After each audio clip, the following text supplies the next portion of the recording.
In this module, we will talk about another type of plot that we use to represent a quantitative data. That's called stem and leaf display. Stem and leaf display bears a very strong resemblance to the histogram. And it also serves the similar purposes as well. A properly constructed stem and leaf plot provides information regarding ranges of the data sets, location of the highest concentration of the measurements made for a specific variable, and moreover, it reveals the presence or absence of symmetry. An advantage of stem and leaf display over histogram is the fact that it preserves the information contained in the individual measurements. Such information is lost when measurements are assigned to the class intervals to construct the histograms. Construction of the stem and leaf display, we've partitioned each measurement into two parts. The first part is called stem and the other one is called leaf.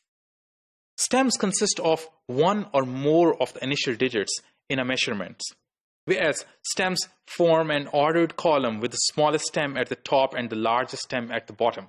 We include the stem column, all the stem within the range of the data, even if the measurements with the stem is not made in the data. For the leaf part, it's called the trailing part. It consists of one or more of the remaining digits in a measurement. The rows of the display contains the leaves ordered and listed to the right of their respective stems. Decimals, when present in the original data, are omitted in the stem and leaf display. Let's take this example where we will view the age data. Here, each observation consists of two digits. One is like in the first observation, it is 30, but it has two digits. The first digit is 3 and the other is 0. And if we view the whole data set, the possible number of the first observations, which over here we're going to call stem, are 3, 4, 5, 6, 7, and 8, which are mentioned over here in the stem column. The other column that talks about the trailing part of each value is the leaves, where leaves are going to be the second digit in each variable. Like for the very first value, it is 30, which is 30. So 3 goes into the stem and 0 goes into the leaf. For the second value, it is 34.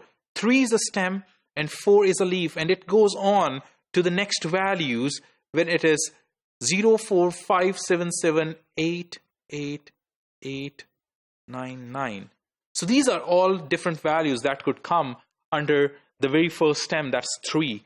And in a similar way, for 40 onwards, it could be 0, 0, 2, 2, 3, 3, 3, and it goes on for all different stems. Let's look at complete stem and leaf display, where we have the stems as the first digits and leaves as the second digits. In this stem and leaf plot, we can definitely see that majority, the highest frequency is for the digits who are from 50 to 59. And as you go to the 80, there's only one value, which is 82. And it's right here. And this is the last one. And if we look at the shape from the stem and leaf display, we can say that it's kind of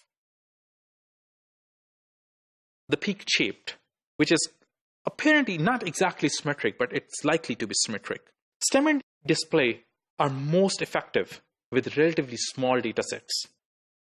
As a rule, they're not suitable for use in annual reports or other communications which are aimed for the general public.